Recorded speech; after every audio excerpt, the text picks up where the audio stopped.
Evangelio de Lucas capítulo 4, versículos 31 en adelante. Descendió Jesús a Capernaum, ciudad de Galilea, y les enseñaba en los días de reposo. Y se admiraban de su doctrina porque su palabra era con autoridad. Estaba en la sinagoga un hombre que tenía espíritu de demonio inmundo, el cual exclamó a gran voz, diciendo: Déjanos, ¿qué tienes con nosotros, Jesús Nazareno? ¿Has venido para destruirnos? Yo te conozco quién eres, el Santo de Dios. Y Jesús le reprendió diciendo: Cállate y sal de él. Entonces el demonio, derribándolo en medio de ellos, salió de él y no le hizo daño alguno. Y estaban todos maravillados y hablaban unos a otros diciendo: ¿Qué palabra es esta que con autoridad y poder manda a los espíritus inmundos y salen? Y su fama se difundía por todos los lugares de los contornos. Entonces Jesús se levantó y salió de la sinagoga y entró en casa de Simón. La suegra de Simón tenía una gran fiebre y le rogaron por ella. E inclinándose hacia ella, reprendió a la fiebre y la fiebre la dejó. Y levantándose ella al instante, le servía. Al ponerse el sol, todos los que tenían enfermos de diversas enfermedades los traían a él, y poniendo las manos sobre cada uno de ellos, los sanaba. También salían demonios de muchos, dando voces y diciendo: Tú eres el Hijo de Dios. Pero él los reprendía y no les dejaba hablar, porque sabían que él era el Cristo. Cuando ya era de día, salió y se fue a un lugar desierto, y la gente le buscaba. Y llegando a donde estaba, le detenían para que no se fuese de ellos. Pero él les dijo: es necesario que también a otras ciudades anuncie el Evangelio del reino de Dios, porque para esto he sido enviado. Y predicaba en las sinagogas de Galilea. Jesús está regresando a Capernaum después de haber visitado su tierra, en Nazaret. Recordemos que estuvo en la sinagoga un día de reposo. Le fue dado el manuscrito de Isaías, donde habla acerca de que el Espíritu del Señor estaba sobre él, y como les había dicho delante de todos, que ese día se habían cumplido las Escrituras. Obviamente está hablando de una escritura del Mesías. Entonces la gente que lo escuchó se indignó, se llenó de enojo, y aunque hubiera sido vecino y tenían buen testimonio de él, intentaron despeñarlo, intentaron tirarlo por un barranco, y Jesús pasó en medio de ellos y se retiró. Entonces aquí estamos ya de regreso en Capernaum y sucede lo siguiente. Como era la costumbre de Jesús, entra en la sinagoga cada sábado y les enseñaba a la gente que vivía en esta ciudad portuaria de Capernaum, les enseñaba acerca de las Escrituras. Un día en lo particular, un sábado en lo particular, sucede lo siguiente. Dice que estaba en la sinagoga un hombre que tenía un espíritu de demonio inmundo, el cual exclamó a gran voz. Jesús ya llevaba varios sábados, después de haber regresado, predicando en la sinagoga, porque se admiraban de su doctrina. Nos dice la Escritura que los que lo oían se admiraban, se quedaban asombrados de la autoridad que tenía Jesús para poder predicar el Evangelio, para poder enseñar las Escrituras. Esto a mí me brilla mucho, porque me demuestra que para poder enseñar las Escrituras y que la gente entienda, que la gente comprenda el mensaje de Dios, se necesita la autoridad del Espíritu Santo.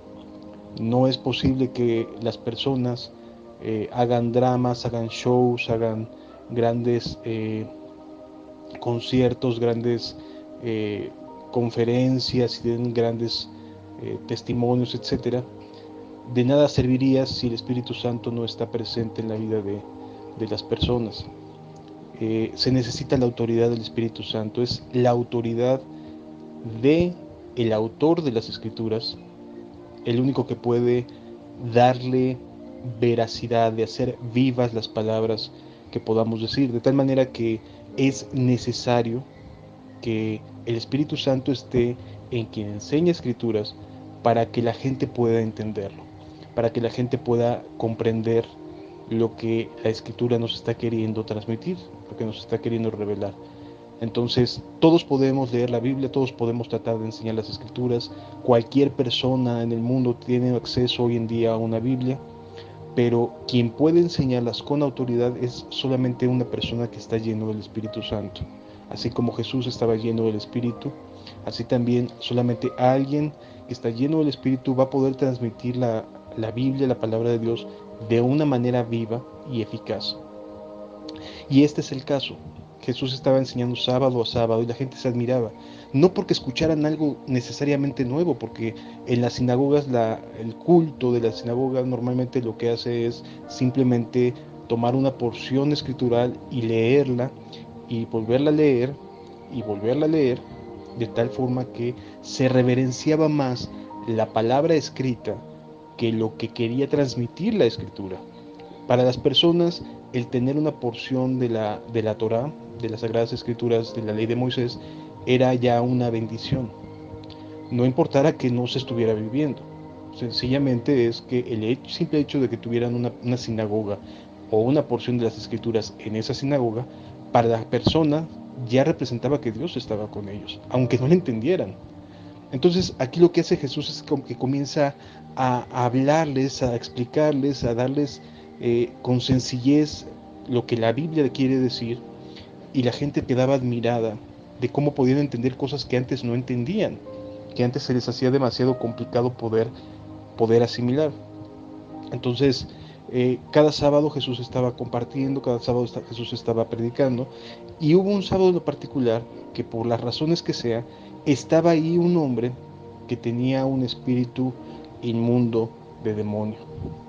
Y a mí me llama mucho la atención, hermanos, que quien toma la iniciativa de hablar es el demonio en este caso.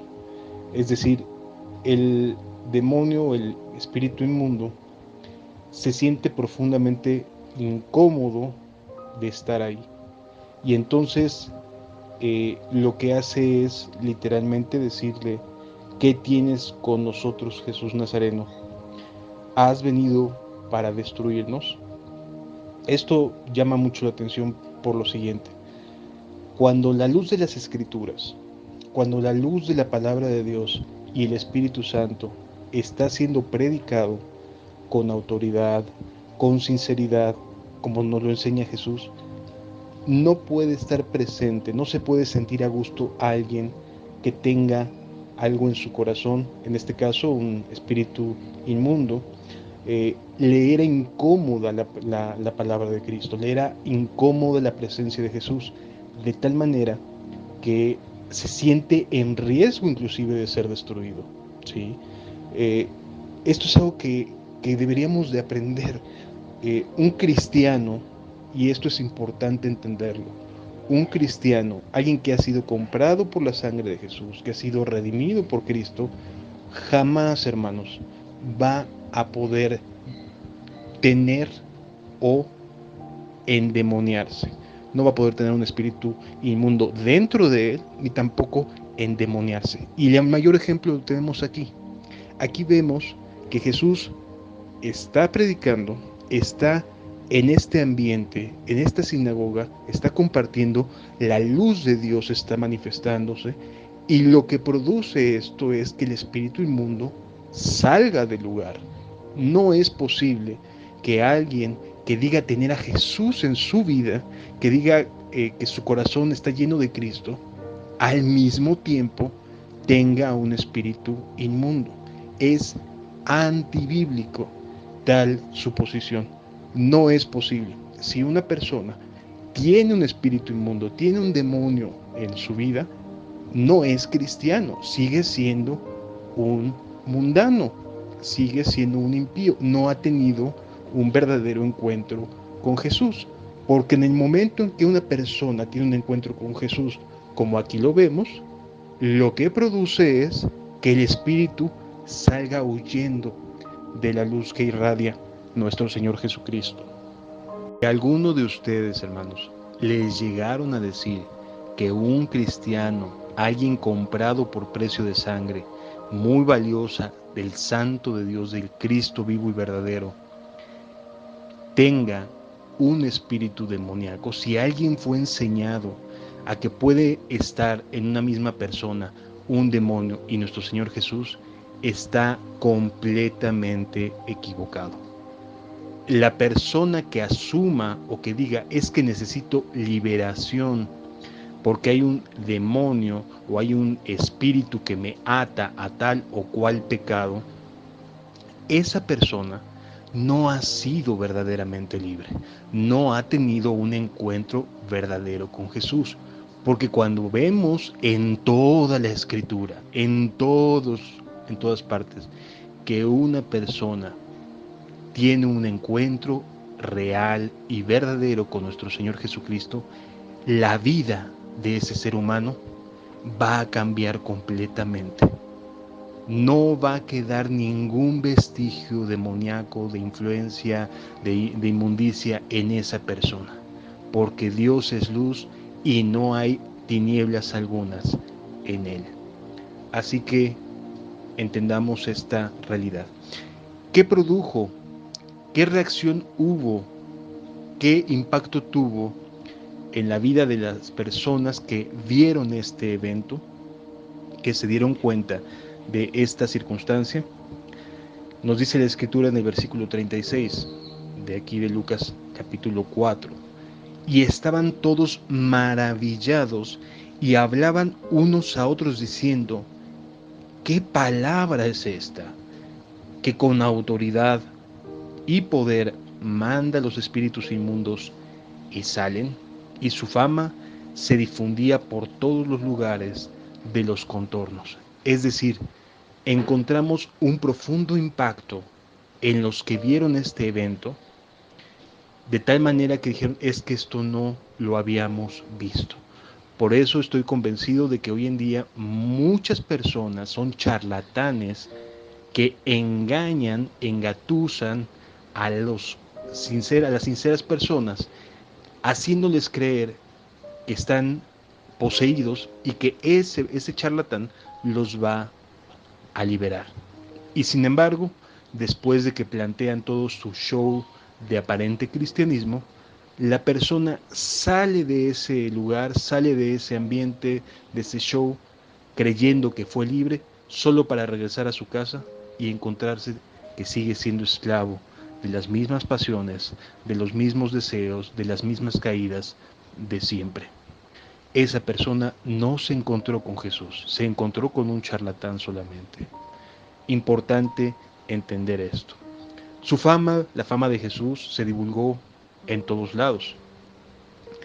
Y Jesús fue, después de este evento, en algún momento a la casa de Pedro, y cuando entró a casa de Pedro se encontró con que la suegra de Pedro estaba enferma, tenía fiebre. No se nos dice derivado de qué era la fiebre, pero tenía un proceso febril, es decir, tenía fiebre bastante elevada, que seguramente la tenía postrada en cama y con dificultades para poder servir y atender y poder hacer sus actividades de manera normal. Y lo que hacen es pedirle a Jesús que por favor la sane, la cure. Le rogaron por ella. Y Jesús se inclina hacia la suegra de Pedro y reprende la fiebre, y la fiebre deja de inmediato la vida de esta mujer. Dos cosas importantes que vale señalar aquí mucho: lo que es la intercesión y lo que es la autoridad de Cristo. Dos aspectos que están actuando en este momento. Personas que le ruegan, personas que piden, personas que le suplican a Jesús que actúe a favor de una persona enferma, y Jesús inclinándose en respuesta a esta petición, inclinándose para darle la sanidad con la autoridad que tiene a una persona que se encontraba enferma. Definitivamente yo estoy convencido y creo en que hoy en día sigue sucediendo exactamente lo mismo, porque Jesús no cambia, porque Jesús está vivo.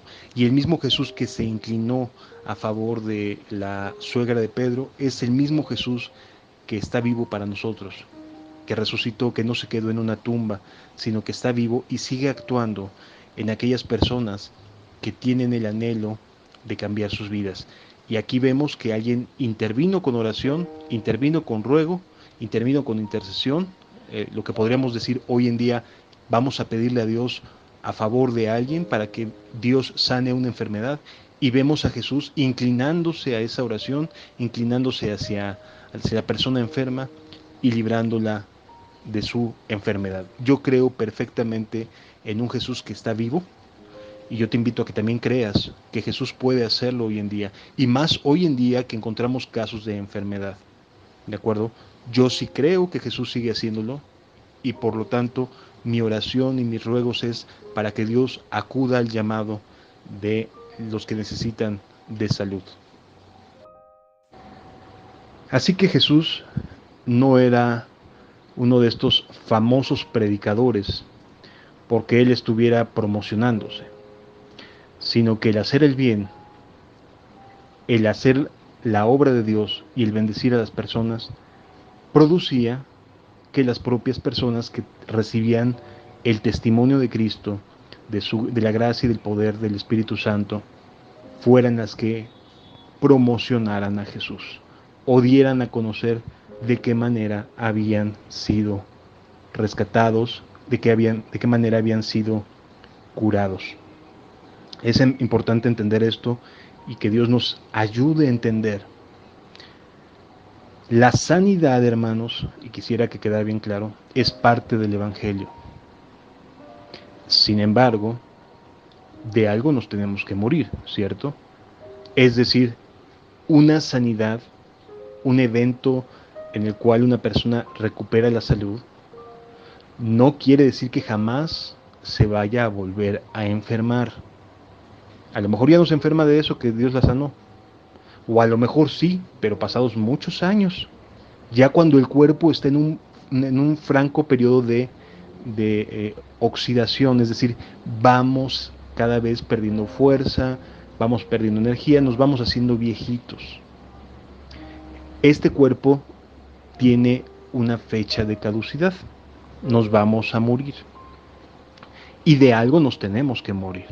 Y por lo general, a menos que sean accidentes, habrá alguna enfermedad que afecte nuestros órganos al punto de quitarnos la vida, de que estos dejen de funcionar.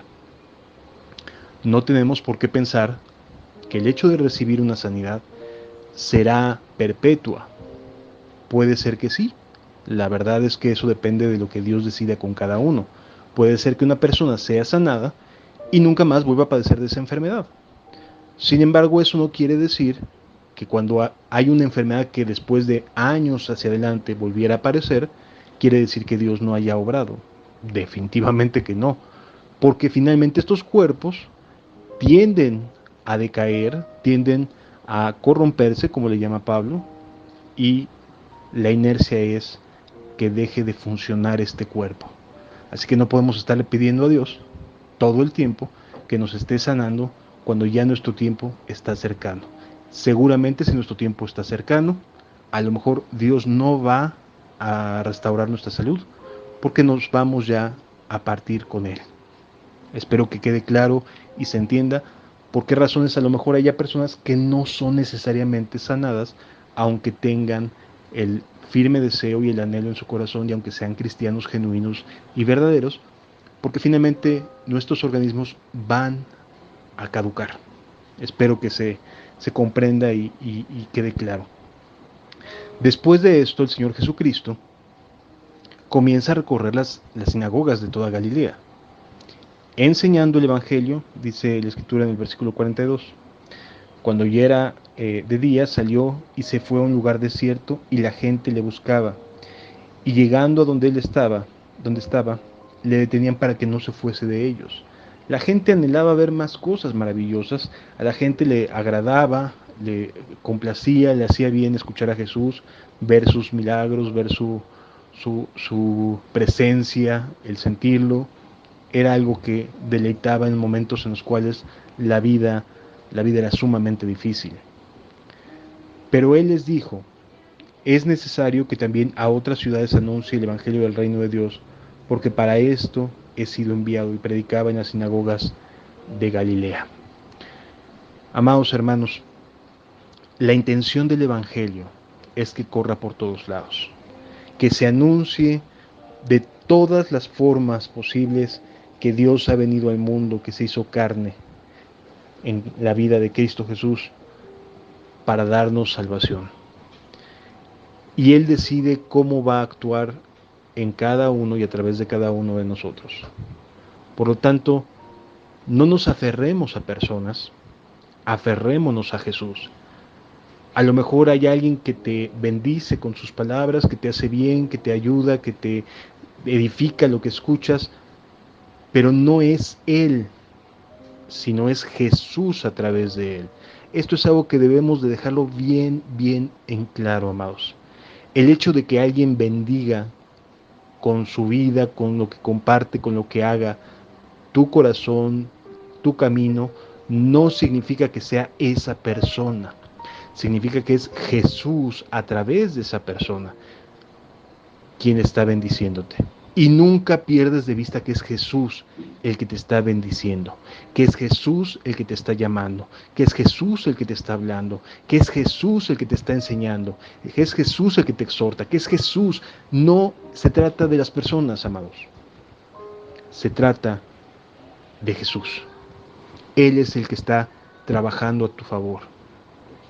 Independientemente de las personas, de a quienes Él elija en su misericordia, en su voluntad, usar para bendecir tu alma. No se trata de ver a un ser humano. Se trata de entender que es Jesús el que nos está queriendo enseñar, el que nos está queriendo bendecir. Cuando tú vayas a un lugar o a otro y sientas una bendición y te estés nutriendo la palabra de Dios y estés siendo edificada tu vida y estés siendo bendecido por lo que Dios te está dando y te está permitiendo el Señor entender de qué manera ponerlo por obra y te está edificando, etcétera, no pienses en el lugar, por favor. No pienses que es esa comunidad, esa congregación, esa iglesia. No, no es esa iglesia, no es esa comunidad.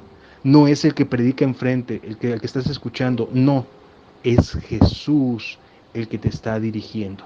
Y te va a seguir dirigiendo, no importa el camino que te lleve, por el camino que te lleve de un lado a otro. A lo mejor un día estás en una comunidad y otro día estás en otra comunidad. No dejes de pensar que es Jesús el que te está guiando. No dejes de mirar a Cristo. Es Él y solo Él quien se debe llevar todo el honor, toda la gloria y toda la alabanza por la eternidad. Que Dios te bendiga.